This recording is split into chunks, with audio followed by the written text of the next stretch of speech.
Okay. Are you almost ready? Yeah. Sweet, grab your legs. Quickly.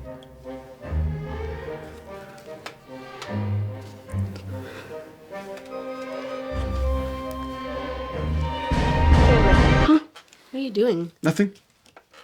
We are home from TIFF 2025, and someone requested to do this review that we're doing right now next, and we are at your service. So this was my highest anticipated film coming into TIFF. One of my favorite working directors, Park Chan-wook, and we're talking about No Other Choice. You and a lot of other people, I think, were looking forward to this movie because the press line was packed, jam-packed. We got there really early. Hot ticket at TIFF. Yes. People were turned away. A lot of people were turned away. I was also looking forward to this because I remember before even realizing that Park Chan-wook was like a film master, Stoker was my favorite film of the year. Yes, it was.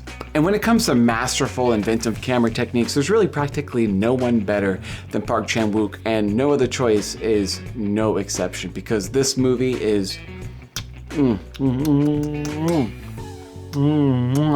delicious. It's delicious.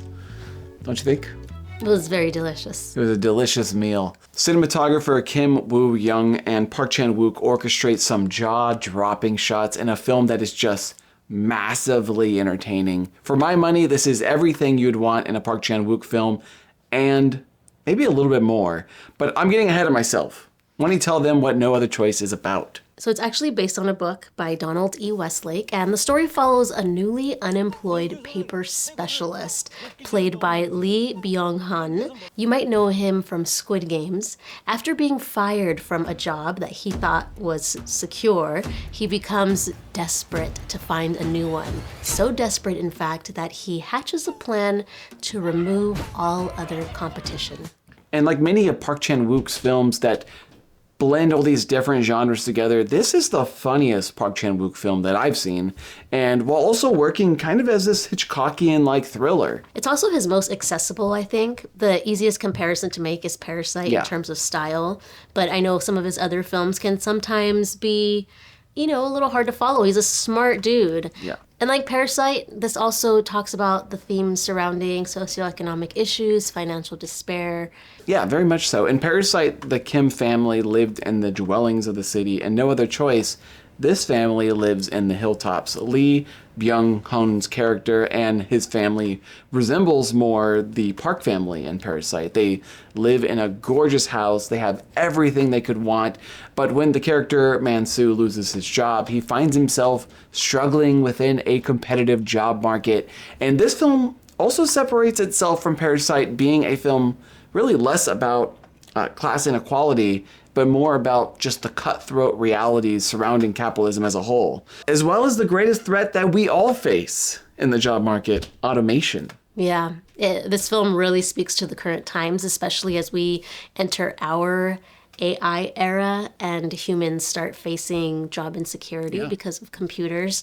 There's also another underlying theme, perhaps more so in Korean culture, but the pressure that men feel to be successful and that deep shame that comes with not being able to provide for your family. Yeah, and you can feel that pressure the entire film from our main character. The actor Byung-hun is so excellent here. He feels a bit like a character from an early Alexander Payne film, and sometimes he borders like on Christian Bale from American Psycho. Byung-hun brings a certain cluelessness to his character. There's clumsiness involved with his character, and you know, his whole identity is really wrapped into his occupation, and he really goes down this spiral when that identity is really ripped away from him. He has a really difficult task too, because it's just as much a dark comedy as it is a thriller, and he navigates both genres really well. Also, his character goes to like really extreme lengths. And the situations are often quite farcical, but his performance is so strong that you're by him, like you're with him every second of the way. We're rooting for him and we're believing it. Yeah, and he is He's very funny in this. His wife is played by Son Young-jin. I think she was fantastic as well. She plays an encouraging, I guess you could call her like a doting wife who goes through some pretty extreme lengths herself to protect her family. There's one dance sequence in this film that to me was instantly iconic, and it led to some really like hilarious mix-ups surrounding the costumes that her character picked out for this dance party. I don't want to give too much away, but I have to imagine that the choice of costume that Park Chan-wook went with likely holds a deeper meaning that I have quite to unlock. That dance sequence is going to be very memeable, though, I can already tell. I think the best part of this film, though, which is common with a lot of Park Chan-wook films, is the inventiveness and the creativity in the way that it's shot. Oh yeah, it is fire. The film opens up with these glorious wide shots where the camera just kind of floats from character to character as if they were like dolls living in the most beautiful dollhouse imagined. There are some insane close-ups throughout the entire film. Park Chan-wook even makes sterile iPads cinematic. He uses the iPad screen as like whip pans, capturing expressions from multiple characters in a single shot. It's genuinely genius. The cinematography throughout is just incredibly slick. There's a few abstract shots that are like symbolically abstract. And they're quite jarring, like in a good way. And they're so creative. I haven't seen shots like this in film before. I feel like it's unique to him. Like he has his own unique visual language. And I honestly can't reference other films to match it. Like he is one of a so kind. Creative, one of a kind. The music is by Jo Young-wook, and it perfectly fits each shifting tone this film kind of goes through. Sometimes it has a very Wolf Kent-like quality, other times having a very kind of suspense-driven, classical Parasite type of feel to it. There's also a needle drop out of American Song in this film I felt was very Tarantino-esque. The music throughout I think was really great. I really loved everything about this film. Even the editing is really cool. And the writing is so strong here. This script is so tight. I found myself completely lost in this bonkers story that goes to some really dark places, but yet, again, we always find ourselves somehow empathizing with our main protagonist. Yeah, despite all the immoral things that he's doing, you really root for him. It's a lot to ask from an audience, but somehow Park Chan-wook and Lee Byung-hun, they make us empathize with this character regardless of what he's doing. It's crazy. Mm-hmm. And along with some scenes of comedic brilliance merged with incredible tension, Park Chan-wook interweaves so much irony throughout this film. I mean, one irony is the character Man-soo has an interest in horticulture, but yet he works for a paper company. Man-soo's first weapon of choice to eliminate a competitor is to use a flower pot. And along with just commentary surrounding the competitive job, workforce, I felt that there were some environmental tie-ins that I couldn't help but notice, like leading into our film's final chilling moment, and I won't give it away, but it really had us mulling over the film in a deeper way that I just wasn't expecting. Yeah, the ending left us just pondering and discussing like well after the movie was over. The movie doesn't cut to black and just end. He leaves you watching these images through the credits, and we're still kind of discussing the film's deeper meaning behind those images that he left us watching. Yeah, this was hands down my favorite film I saw at TIFF. Is there anything else you want to say? I mean, it was so well written. Like, it was just masterfully written, the way the story comes together. So that's another thing, too, that with just every aspect. There wasn't a film. lull in this entire film. Like, I felt completely engaged throughout the entire film as it went through all these twists and turns. Yeah, and also, like you mentioned before with his last film, Decision to Leave, it's a great film, but that film is not easy to process right off the bat, right? Yeah, that film is a little bit more...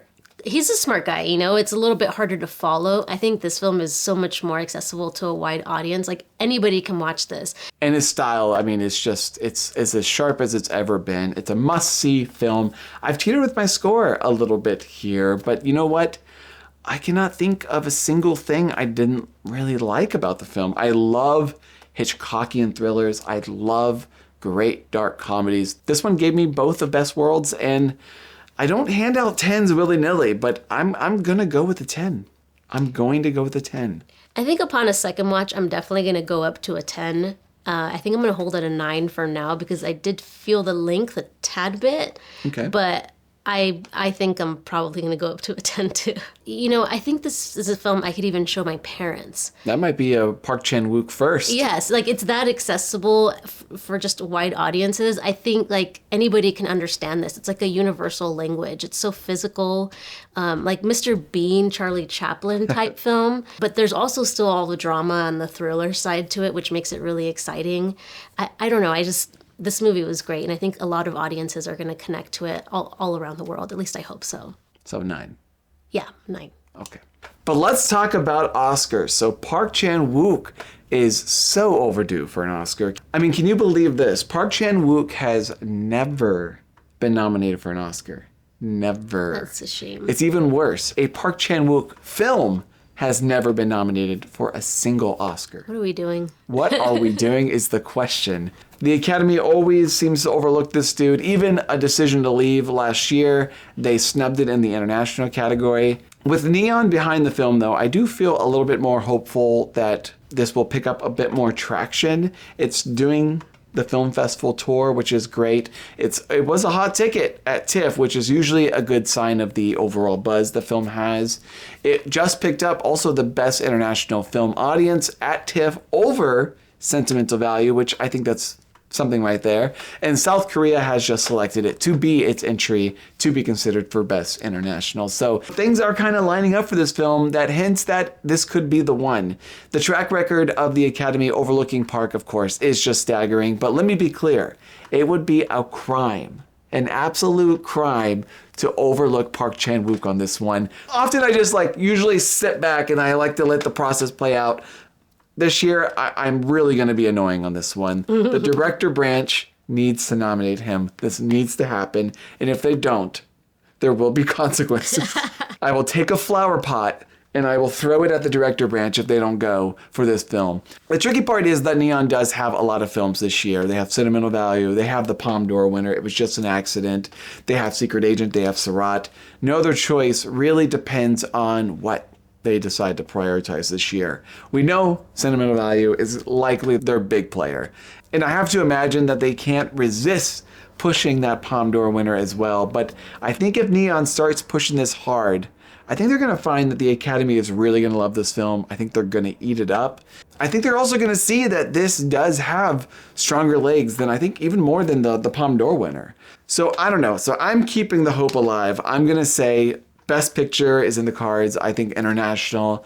Director is really tight this year, but I need it to happen. So director, I think adapted screenplay for sure. Best Actor is absolutely deserving, but I think this category is pretty stacked. I'm not sure about Best Actor. Cinematography is possible. It's such a highlight of the film. Editing, I think, is very, very possible. Ultimately, it just does depend on Neon. Are they going to push this film enough that the Academy cannot overlook it? But I'm going to hope dict that we're going to be around 5 to 4 nominations. A very similar package, I would say, to Parasite. 100%. Do you think it could win Best Picture in a Parasite-y way? Yeah, I think so. I hope so. I think so, yeah. It's got to capsize Hamnet.